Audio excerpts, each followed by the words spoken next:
जय हिंद दोस्तों, आप देख रहे हैं गुरु घंटाल। मेरा नाम प्रखर श्रीवास्तव है। स्वागत करता हूं आप सभी का। उम्मीद है आप सब अच्छे होंगे। दोस्तों, आज हम बात करेंगे राष्ट्रीय अल्पसंख्यक आयोग के बारे में। Today we are going to discuss about National Commission for Minorities. So without wasting any time निकल पड़ते हैं आज के सफर पर और जानते हैं राष्ट्रीय अल्पसंख्यक आयोग के बारे में। दोस्तों, हमारे देश के गृह मंत्रालय के द्वारा 1978 में एक रिजोल्यूशन पास होता है, ministry of home affairs resolution 1978, जिसमें पहली बार इस बात पर गौर होता है कि हिंदुस्तान में भी माइनॉरिटीज के लिए कोई कमीशन होनी चाहिए।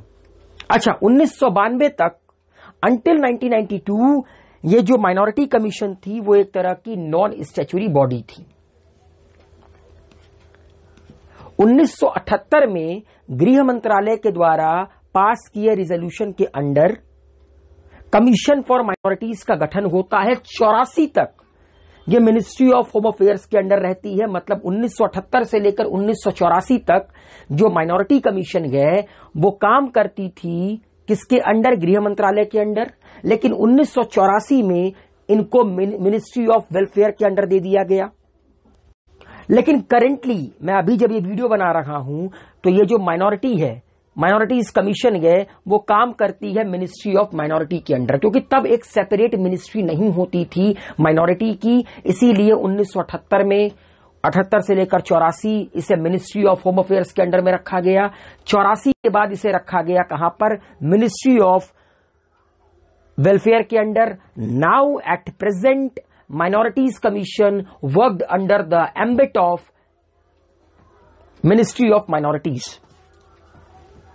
अच्छा, मैं आप लोगों को एक बात और बताना चाहता हूं। माइनॉरिटीज कई तरह की होती है, लिंग्विस्टिक माइनॉरिटी, रिलीजियस माइनॉरिटी। तो ये मत सोचिएगा कि ये जो नेशनल कमीशन फॉर माइनॉरिटीज है इनमें लिंग्विस्टिक माइनॉरिटीज भी इंक्लूड हैं। Linguistic minorities do not come under the National Commission for minorities jurisdiction since the Ministry of Welfare Resolution 1988 was passed। ठीक है, तो ये जो आपका लिंग्विस्टिक माइनॉरिटी है ये इसके अंडर में नहीं आती है। और मैं आप लोगों को बता देना चाहता हूं कि पहला नेशनल कमीशन फॉर जो माइनॉरिटी है वो 17 मई 1993 को सेटअप किया गया। The first national Commission for minorities. अभी तक क्या था? 1992 तक ये एक नॉन स्टैच्यूरी बॉडी थी। 1993 में 17 मई में इसका पहली बार गठन होता है और the first national Commission for minorities setup होती है हिंदुस्तान में। पहला अल्पसंख्यक आयोग 17 मई 1993 को गठित होता है। अब एक सवाल है कि नेशनल कमीशन फॉर माइनॉरिटीज किन किन माइनॉरिटी कम्युनिटीज को गवर्न करती हैं। जैसा कि मैंने बताया कि लिंग्विस्टिक माइनॉरिटीज इनके एम्बिट में नहीं आती हैं। तो देखिए, हिंदुस्तान में हिंदुओं की मेजॉरिटी ज्यादा है, हिंदुओं का पॉपुलेशन ज्यादा है।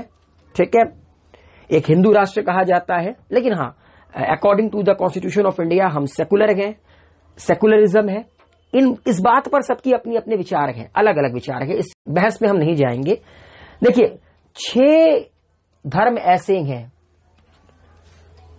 जिनको नोटिफाइड किया गया है एज अ माइनॉरिटी कम्युनिटीज के तौर पर। वो कौन कौन से हैं? Muslims, Christian, Sikh, Buddhist, Zoroastrian जिनको पारसी कहते हैं, एंड जैन। ये 6 धर्म ऐसे धर्म हैं जिनको हिंदुस्तान में नोटिफाइड किया गया है एज अ माइनॉरिटी कम्युनिटीज। अब मैं आप लोगों को कुछ इंपॉर्टेंट फैक्ट इन धर्मों से रिलेटेड बता देता हूं। अच्छा, अगर आप इन 6 कम्युनिटी को कंबाइन कर दीजिए तो पूरे हिंदुस्तान की करीब करीब 19.30% जनसंख्या इनकी है, अप्रोक्सीमेट 19.30। एंड ये मैं 2011 के आंकड़े के अकॉर्डिंग बता रहा हूं क्योंकि 2021 में सेंसस हुआ नहीं।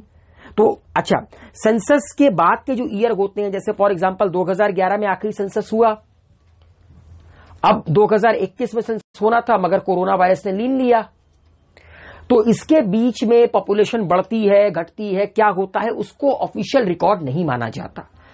तो मैं ये जो भी बता रहा हूं वो मैं आपको लास्ट सेंसस के अकॉर्डिंग बता रहा हूं कि अगर आप इन 6 माइनॉरिटी कम्युनिटीज की पॉपुलेशन को एडअप कर देंगे तो हिंदुस्तान के करीब करीब 19.30% पॉपुलेशन इनकी है। And out of 6 minority communities, इन 6 में भी जो मुस्लिम हैं उनकी जनसंख्या करीब करीब 14.2% है। अगर आप 2011 का सेंसस लें तो 17.22 करोड़ मुसलमान हिंदुस्तान में रहते हैं। अब तो काफी बढ़ गए होंगे, आज से 10 साल पहले का मैं आप लोगों को रिकॉर्ड बता रहा हूं, क्योंकि 2021 का रिकॉर्ड अभी तक सामने आया नहीं है। ठीक है, तो सबसे बड़ी जो माइनॉरिटी कम्युनिटी है वो कौन सी है? सबसे बड़ी माइनॉरिटी कम्युनिटी मुस्लिम्स की है। ओके, नाउ इसके अलावा मैं आप लोगों को कुछ आंकड़े और बताना चाहता हूं। क्रिश्चियंस की 2.3 आउट ऑफ 19.30 बता रहा हूं। 14.2 मुस्लिम्स, क्रिश्चियंस हैं आपका 2.3%, मतलब करीब करीब हिंदुस्तान में 2.78 करोड़ क्रिश्चियन रहते हैं। सिखों की पॉपुलेशन है 1.7%, 2.08 करोड़। बुद्धिस्ट 0.7%, मतलब मान लीजिए 8.4 मिलियन, मतलब 84 लाख। जैन हमारे देश में करीब करीब है 0.4%, मतलब 45 लाख। और पारसी करीब करीब मतलब अराउंड 57,000 पारसी हमारे देश में रहते हैं। तो टोटल माइनॉरिटीज कितनी रहती है हिंदुस्तान में? अगर मैं मोटा मोटी पकड़ लूं 20% एंड रिमेनिंग 80% आर हिंदूज। तो ये जो 6 माइनॉरिटी कम्युनिटी हैं वो आपका इनके अंडर नोटिफाइड की गई हैं। किनके under? National Commission for minorities के अंडर। ओके, अब इनका काम क्या है भाई? बनाया गया है, गठित किया गया है, तो काम भी होगा। सबसे पहला, चाहे वो केंद्र सरकार हो चाहे वो राज्य सरकार हो, it evaluate the progress of the development of minorities under both central and state government. ये देखना कि ये जो माइनॉरिटी कम्युनिटी हैं उनकी प्रोग्रेस हो रही है कि नहीं, उनका डेवलपमेंट हो रहा है कि नहीं, चाहे वो केंद्र सरकार के अंडर में हो फिर चाहे वो राज्य सरकार के अंडर में हो। It monitor the working of the constitutional laws enacted for the welfare of minorities both by the central and the state government. जो भी कानून या जो भी बातें संविधान में या जो भी हक संविधान से माइनॉरिटीज कम्युनिटीज को मिले हैं, कई सारे फंडामेंटल राइट हैं, क्या उनको सही तरीके से सरकार के द्वारा इंप्लीमेंट कराया जा रहा है कि नहीं, चाहे वो केंद्र सरकार हो चाहे वो राज्य सरकार हो। It makes recommendation for the implementation of protective safeguard for the minorities. Minorities के लिए प्रोटेक्टिव सेफगार्ड किस तरह प्रोवाइड किया जाए, किस तरह इंप्लीमेंट किया जाए, उसका रिकमेंडेशन भी ये प्रोवाइड करते हैं। इसके अलावा it governs matter which the central government refers to. जो भी सेंट्रल गवर्नमेंट इनको माइनॉरिटीज से रिलेटेड मैटर देती है या इनको रिफर करती है, उन पर ये बातचीत करते हैं, उन पर गौर करते हैं, उनमें सेंट्रल गवर्नमेंट को क्या करते हैं? राय मशवरा देते हैं। और भी इनके कुछ काम है। It is the authorised body to look into complaints regarding deprivation of the rights and safeguard of the minority communities. अगर इन 6 में से किसी भी माइनॉरिटी कम्युनिटीज के साथ कुछ भी गलत होता है, उनके अधिकारों का हनन होता है, उनका अधिकार छीना जाता है, उसके खिलाफ कोई भी कंप्लेन होती है, तो ये एक ऑथराइज्ड बॉडी है कि उस कंप्लेन की तरफ देख सकती है, उस कंप्लेन के टुवर्ड्स वो मोटो ले सकती है। इसके अलावा it initiative studies concerning minorities issue arising from discrimination. अच्छा, स्टडी करना भी इनकी जिम्मेदारी होती है। हमारे देश में जो माइनॉरिटीज है उन्हें किस तरह की दिक्कत है, उन्हें किस तरह की प्रॉब्लम्स है, उनको किस तरह से डिस्क्रिमिनेट किया जा रहा है, कहां पर वो कमजोर पड़ रहे हैं, इन सारी चीजों की स्टडी करना। बिकॉज प्रॉब्लम का सोल्यूशन जानने के लिए आपको प्रॉब्लम की जड़ तक जाना पड़ेगा, उसके लिए आपको प्रॉपर स्टडी करनी पड़ेगी। ये व्हाट्सएप यूनिवर्सिटी का काम नहीं है, ये ट्विटर पे नहीं होता है सारी चीजें। It conducts studies, research and analysis concerning issues related to the socio-economic and the educational development of minorities. Minorities को किस तरह समाज में आगे बढ़ाया जाए, किस तरह उन्हें उचित शिक्षा प्रोवाइड की जाए ताकि वो अपनी जिंदगी को बेहतर बना सके, उनका ह्यूमन डेवलपमेंट हो पाए।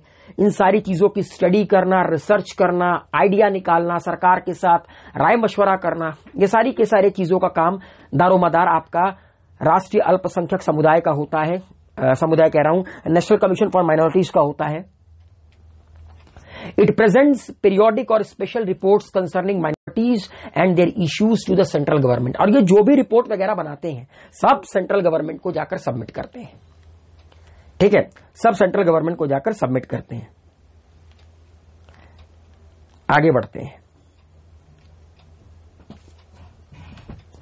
अच्छा, अब एक सवाल उठता है कि अगर ये कमीशन है तो उसमें मेंबर होंगे। अच्छा, इनकी मेंबरशिप कैसी होती है, कॉम्पोजिशन कैसा है? 7 मेंबर होते हैं, एक चेयरपर्सन, एक वाइस चेयरपर्सन और 5 मेंबर इसके अलावा। नेशनल कमीशन फॉर माइनॉरिटीज में एक चेयरपर्सन होता है, एक वाइस चेयरपर्सन होता है, 5 आपके मेंबर्स होते हैं। टोटल 7 लोगों को मिलाकर ये पूरी की पूरी एक कमीशन तैयार की जाती है। अच्छा, team of members of NCM. अच्छा, ये जो 5 मेंबर होते हैं उनके बारे में कुछ बात करते हैं। जितने भी मेंबर होंगे वो 3 साल के लिए ऑफिस को क्या करेंगे, होल्ड करेंगे, ठीक है। अच्छा, कुछ बातें हमेशा ध्यान में रखी जाती हैं जब भी नेशनल कमीशन फॉर माइनॉरिटीज का गठन होता है। पहला, सेंट्रल गवर्नमेंट इन मेंबर्स को नॉमिनेट करती है and the members of the National Commission for Minorities are nominated from amongst the person of eminence, integrity and ability. ऐसा नहीं है किसी को भी उठाकर नॉमिनेट कर देंगे, उसके अंदर क्षमता होनी चाहिए, उसके अंदर स्टडी होनी चाहिए, उसके अंदर बहुत सारी चीजें होनी चाहिए। And as of November 2020 the national minority commission chairman seat is vacant. अगर मैं नवंबर 2020 की बात करूं तो नवंबर 2020 तक जो नेशनल कमीशन फॉर माइनॉरिटीज है उसका कोई चेयरमैन नहीं था, वो सीट वैकेंट है। Shri Atif Rashid is the vice chairman of the National Commission for minority. इस वक्त नेशनल कमीशन फॉर माइनॉरिटीज के जो चेयरमैन है, वाइस चेयरमैन है, वो कौन है? श्री आतिफ रशीद, ठीक है दोस्तों।